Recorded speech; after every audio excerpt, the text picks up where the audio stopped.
कीमे के पकोड़े लच्छेदार, क्रिस्पी और बहुत ही मज़े के।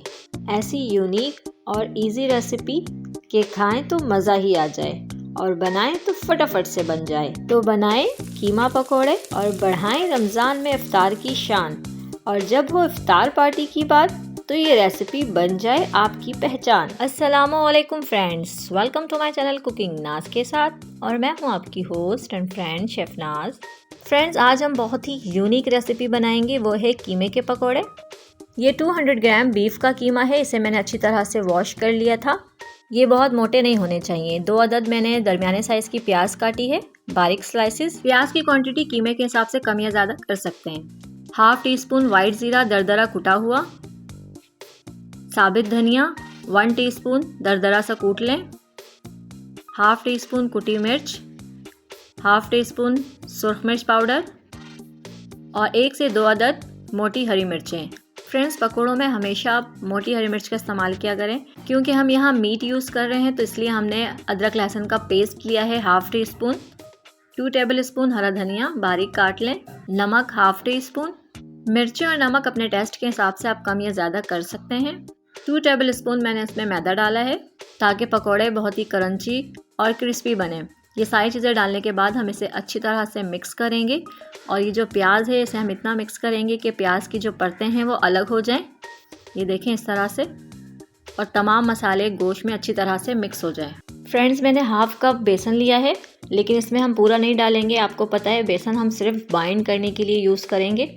हम थोड़ा थोड़ा सा डालेंगे जितना हमें रिक्वायर्ड होगा, क्योंकि अगर हमने बेसन की क्वांटिटी ज़्यादा डाल दी तो ये पकोड़े नहीं बल्कि गुलगुले बन जाएंगे। फ्रेंड्स, कुकिंग में ये छोटी छोटी सी बातें बहुत इंपॉर्टेंट होती हैं, जिनका पता होना आपके लिए बहुत ज़रूरी है। तो इस तरह से मैं थोड़ा थोड़ा सा डाल रही हूँ। फ्रेंड्स, अगर यहाँ रिक्वायर्ड होगा तो हम पानी शामिल करेंगे, वरना प्याज का जो पानी है उसी में ये मिक्स हो जाएगा। ये देखें तकरीबन काफ़ी हद तक ये मिक्स हो चुका है। फ्रेंड्स, अगर आपने ये मज़ेदार से कीमे के पकोड़े नहीं खाए हैं तो समझ लें आपने कुछ नहीं खाया है। इसको बहुत अच्छी तरह से मिक्स करना है। मुझे यहाँ पे ज़रूरत महसूस हुई तो मैंने 1 टेबल स्पून इसमें पानी शामिल किया है।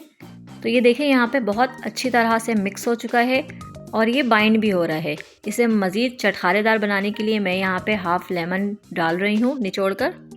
ये देखें, इससे इसका टेस्ट बहुत ही ज़बरदस्त हो जाएगा। इसे एक बार अच्छी तरह से मिक्स कर लेंगे और 7 से 8 मिनट के लिए इसे रेस्ट दे देंगे। फ्रेंड्स, इसका टेक्सचर देखें, एग्जैक्टली बिल्कुल यही होना चाहिए। ये देखें, इसका टेक्सचर आपको बताएगा कि ये रेडी है। तो जब तक हम ऑयल गरम कर लेते हैं। तो ऑयल हमें इतना गरम करना है कि जब हम पकोड़े डालें तो अच्छी तरह से इसमें बबल्स आएँ। ये देखें इस तरह से। फ्रेंड्स, आप चाहें तो इस बैटर को चम्मच से भी डाल सकते हैं, बट आप जब हाथ से इसे डालेंगे जो उसका टेक्सचर बनेगा, जो उसकी शेप आएगी, वो रियल पकोड़े की शेप होती है, जो स्पून से नहीं आती है। तो आपकी मर्ज़ी, आप जैसे चाहें इसे डाल सकते हैं। डालने के बाद आपने फ्लेम को स्लो कर देना है और स्लो फ्लेम पे इसे पकाना है, क्योंकि हमने इसमें कीमा डाला है तो इसे हम लो फ्लेम पे ही पकाएंगे ताकि कीमा भी अच्छी तरह से पक जाए और ये अंदर से कच्चे भी ना हो। ये कीमा मैंने हाथ का बना हुआ यूज़ किया है, इसे मैंने चॉपर में डाल के बारीक नहीं किया है, तो इसीलिए हम इसे अच्छी तरह से पकाएंगे। अगर आप इसे मशीन में डाल के बारीक कर देंगे तो ये कुछ और ही बन जाएगा, इसका टेस्ट भी चेंज हो जाएगा। तो ये देखें, हमें खूबसूरत सा ब्राउन कलर देने तक इसे पकाना है। ये देखें एग्जैक्टली यही कलर चाहिए हमें। अब हम इसे निकाल लेंगे। तो फ्रेंड्स, यकीनन आपको मेरी वीडियो पसंद आ रही होगी, तो इसे ज़रूर लाइक कर दिया करें। मेरी वीडियो को अपने फ्रेंड्स एंड फैमिली में शेयर भी कर दिया करें ताकि वो भी इससे फ़ायदा उठा सके। और मेरे वो व्यूवर्स जो मेरे चैनल पर नए हैं और उन्होंने मुझे अभी तक सब्सक्राइब नहीं किया है, तो मुझे जल्दी से सब्सक्राइब कर दें और इस रेसिपी के बारे में मुझे कमेंट ज़रूर करें।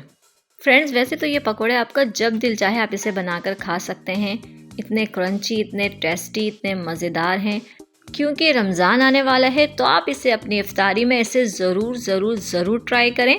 ये आपकी इफ्तारी का मज़ा दुबाला कर देंगे। या अगर आपके घर में इफ्तार पार्टी है तो उसके मेन्यू में ये पकोड़े ज़रूर शामिल करें। आपके मेहमान आपकी तारीफ के बिना नहीं रह पाएंगे। आप इसे मेरे कहने पे एक बार ज़रूर ट्राई करें, एंजॉय करें और मुझे अपनी दुआओं में याद रखें।